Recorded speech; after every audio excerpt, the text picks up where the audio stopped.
सतगुरु की साजी निवाज जी, प्यारे सात संगत जी, प्यार और सत्कार से कहना धान निरंकार जी। सतगुरु माता सुदीक्षा जी महाराज का पल पल शुक्राना करते हैं, जिनकी अपार बख्शिश से हमारा ये जीवन का सफ़र तय हो रहा है। सतगुरु माता जी के आशीर्वाद से दासी आप जी के चरणों में ये विचार रखने जा रही है। आप जी ये विचार प्रवान करें। अगर दासी से कोई गलती हो जाए तो क्षमा करें। सात संगत जी कहते हैं, सतगुरु बख्शनहार है, ये हमारे अवगुणों को नहीं देखते। जरा हम सोचें कि ये दुनिया के मालिक होकर भी कभी हमारे अवगुणों को नहीं देखते, फिर हम क्यों दूसरों के अवगुण देखते हैं। दूसरों की आंखों में पड़े तिनके को तो हम देख लेते हैं, पर अपनी आंखों में पड़ा शहतीर हमें नज़र नहीं आता है। सतगुरु हमारे बड़े से बड़े गुनाहों को एक पल में माफ़ कर देते हैं, फिर हम क्यों छोटी छोटी बातों पर बिगड़ जाते हैं। सतगुरु के गुणों का कोई अंत नहीं है, हमारे अवगुणों का कोई अंत नहीं है। इनकी रहमतों का कोई अंत नहीं है, हमारी बुराइयों का कोई अंत नहीं है। सतगुरु इतने प्यारे हैं तो आखिर हम ऐसे क्यों नहीं हैं। हम भी तो इनके ही हैं, हमारे अंदर भी तो इन्हीं का ज्ञान प्रकाशित है, तो फिर हमारे कर्म इनके जैसे क्यों नहीं हैं। इन सारे सवालों का जवाब है कि हम मन के कहे अनुसार चलते हैं, मनमति में लगे रहते हैं। इसके उल्ट यदि गुरमत हमारे जीवन में प्रवेश कर जाए तो हमारी चाल ही बदल जाएगी। कहते हैं, मनमत डूबोए गुरमत तारे, तो चलना मेरे मन गुरु के सहारे। मन के बारे में कहा गया कि हे मन, गुरु के सहारे ही चलना। मन के सहारे चलने पर तो डूब ही जाएगा, तेरा पार उतारा होना मुश्किल है। लेकिन अगर तू गुरु की मत के अनुसार चलेगा तो जीवन में कहीं भी तुझे ठोकर नहीं लगेगी, कहीं पर भी तुझे कोई रुकावट नहीं आएगी। कहते हैं कि जिस तरह गंदे पानी को शुद्ध करके हम पीने लायक बनाते हैं, उसी प्रकार सतगुरु भी हमें आदर्श मानव बनकर जीवन जीने लायक बनाते हैं। हम सतगुरु को मन में बसा लें या मन को सतगुरु में बसा दें, ये अब हमने देखना है। ये बात परम सत्य है कि यदि परमात्मा हमें 100 जन्म भी दे दे, तब भी हम गुरु का कर्जा नहीं चुका सकते। कम से कम अगर हम कर्जा नहीं चुका सकते तो इनकी बात तो मान ही सकते हैं। सतगुरु हमें कर्म के थ्रू बहुत कुछ सिखाते हैं, कभी कभी कुछ ना कहकर भी हमें बहुत कुछ कह जाते हैं।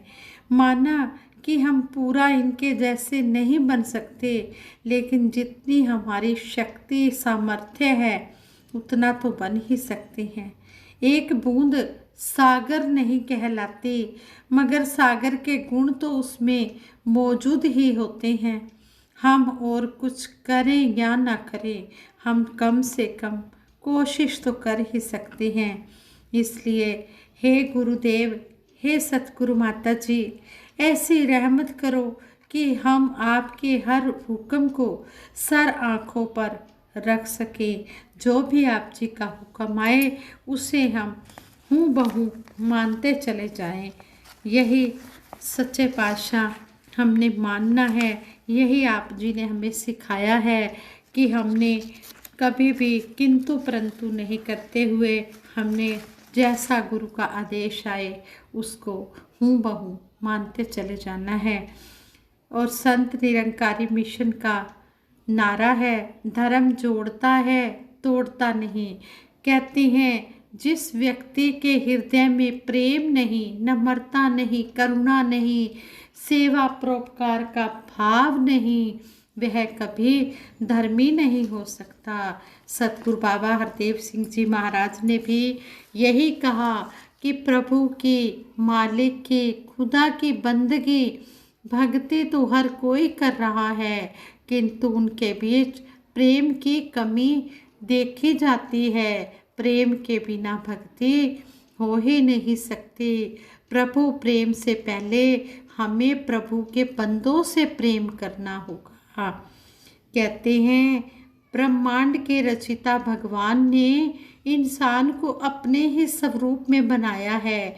जो ब्रह्मांडे सो पिंडे, अर्थात जो तत्व ब्रह्मांड में है वही तत्व इंसान में है।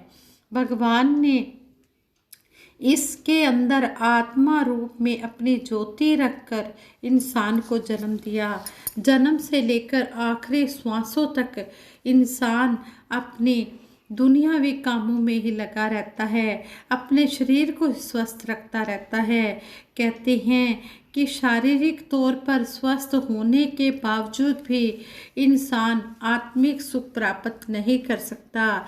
जब इसकी आत्मा अपने विराट स्वरूप परमात्मा से मिलती है तभी यह आत्मिक सुख का आनंद ले सकता है।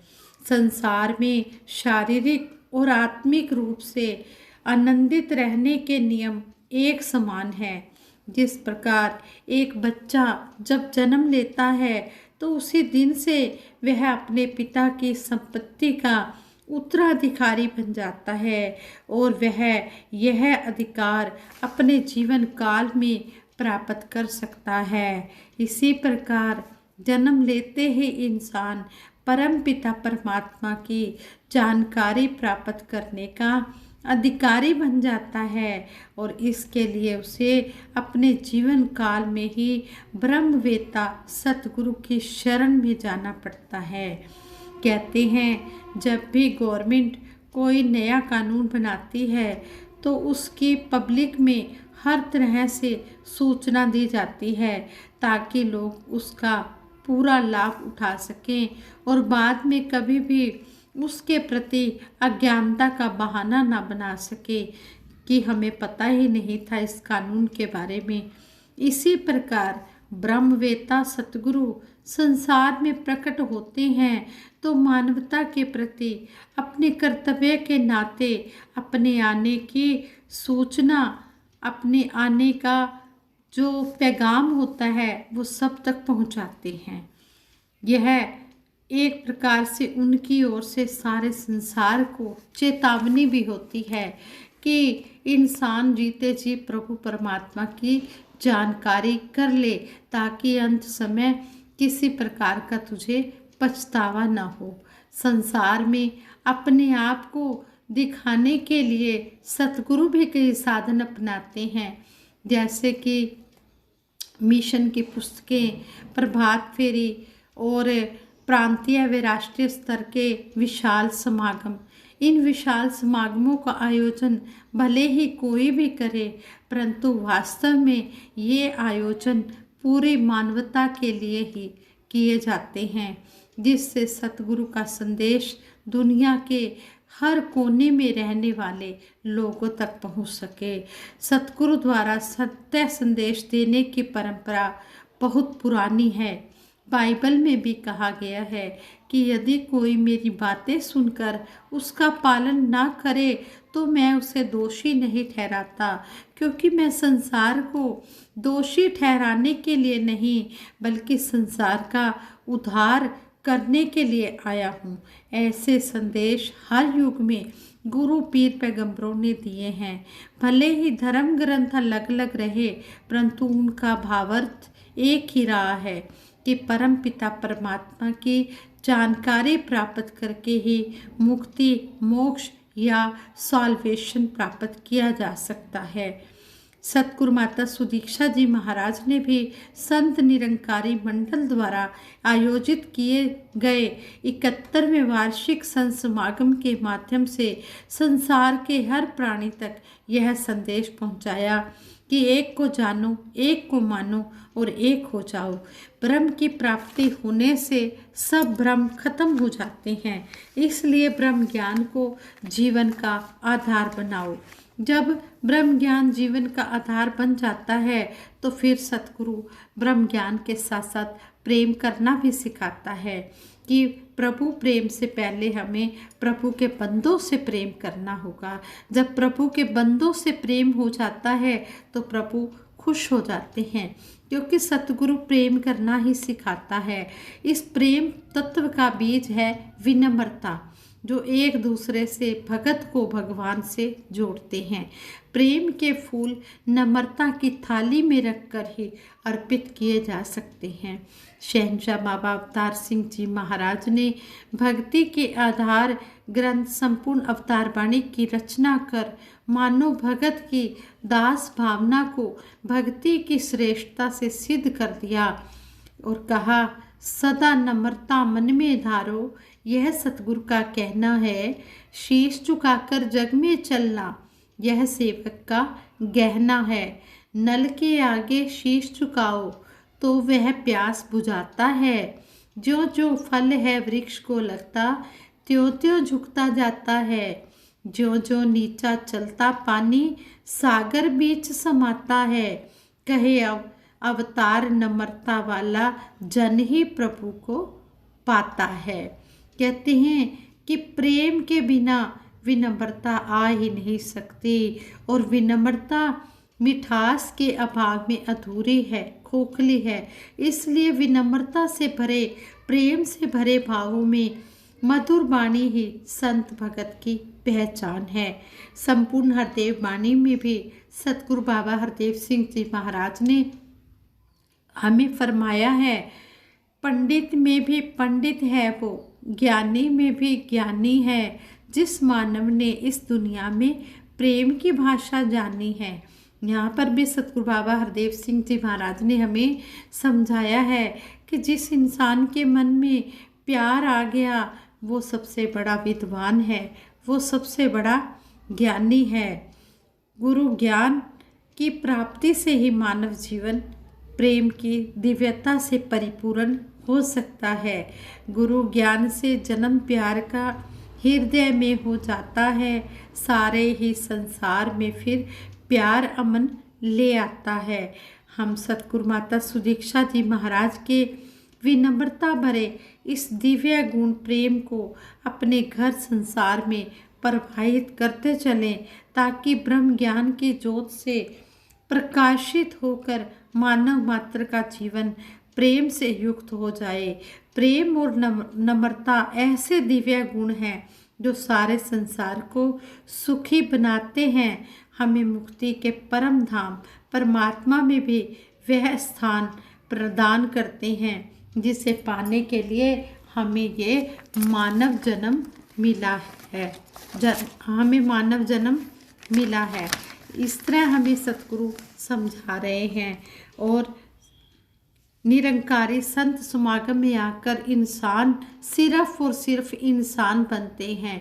यहाँ भगत सब में एक प्रभु का नूर देखते हैं और कहते हैं कि निरंकारी संत समागम आध्यात्मिक ज्ञान का महासागर है, जिसमें डुबकी लगाने से मानव के पाप ताप संताप सब कुछ खत्म हो जाता है। जब ब्रह्म ज्ञान व्यवहारिक जीवन में उतरता है तो तकरार प्यार में, संकीर्णता विशालता में, बेगानापन अपनेपन में, स्वार्थ परमार्थ में और अनाचार सदाचार में बदल जाता है। निरंकारी संत समागम मानव मात्र को प्यार का पैगाम दे रहा है। आज संसार में प्यार की कमी होती जा रही है। प्यार को संसार में जितना बांटेंगे उससे कहीं अधिक प्यार हमको मिलेगा। संसार में प्यार की खुशबू वहीं से उठती है जहाँ प्यार के फूलों की पौध लगी होती है। संत समागम प्यार के फूलों का विशाल बगीचा है जहाँ सब जगह प्रेम और भक्ति की महक है। कहते हैं कि सतगुरु संसार में मानवता, एकता, विश्व शांति, विश्व बंधुत्व, मिलवर्तन और भाईचारे की स्थापना के लिए समय समय पर मानव शरीर धारण करके आता है और अपने भक्तों को साथ लेकर यह काम संपन्न करता है। निरंकारी संत समागम की विशालता भव्यता और दिव्यता अनंत है। समागम में जितने अधिक संत महापुरुष इकट्ठे होकर सतगुरु को खुश करते हैं, उतना ही अधिक संसार में अमन, चैन, सुख, समृद्धि और शांति बढ़ती है। निरंकारी संत समागम में सारा संसार एक परिवार का रूप नजर आता है। जब ब्रह्म ज्ञान का सूर्य उदय होता है, चारों ओर उजाला ही उजाला हो जाता है। निरंकारी संत समागम संसार के हर मानव को यह पैगाम दे रहा है कि एक सत्य निरंकार प्रभु की पहचान ही विश्व में शांति स्थापित कर सकती है। ब्रह्म ज्ञान मानव मात्र के लिए अमृत है। अमृत हमेशा जीवन दान देता है। जो ज्ञान का अमृत बांटते हैं, वे पल में ही युगों युगों तक जी लेते हैं। जैसे कहा भी है, दुनिया वालों सुनो जग वालों, अरे भोले भालों, ये बात बड़े ध्यान से मेरी सतगुरु माता जी मिलाए भगवान से। देश विदेश के कोने कोने में बज रहा ये साज है, ये उठ रही है वक्त की आवाज़ है। आ जाओ सतगुरु के चरणों में और इस प्रेम के अनंत महासागर में डुबकियां लगा लो और अपने आप को भी पवित्र कर लो और पवित्र करके इस संदेश को भी हर जन जन तक पहुंचाने का प्रयास करो। यही सतगुरु माता जी आज चाह रहे हैं और सतगुरु के चरणों में यही अरदास करते हैं। सच्चे पातशाह, जिस तरह भी आप हमें सिखा रहे हो, हम आप जी के सिखलाई पर चलते चले जाएं और अपने जीवन को सुखी बनाएं। दासी सबके भले की कामना के लिए सिमरन करवाएगी। सभी ने मिलकर सहयोग देना है। तू ही निरंकार, मैं तेरी शरण हाँ, मैनू बख्श लो। तू ही निरंकार, मैं तेरी शरण हाँ, मैनू बख्श लो। तू ही निरंकार, मैं तेरी शरण हाँ, मैनू बख्श लो। तू ही निरंकार, मैं तेरी शरण हाँ, मैनू बख्श लो। बोलिए सतगुरु माता सुदीक्षा सविंदर हरदेव जी महाराज की जय। निरंकारी राजमाता गुरु बचन अवतार की जय। आज संगत जी प्रेम से कहना, धन निरंकार जी।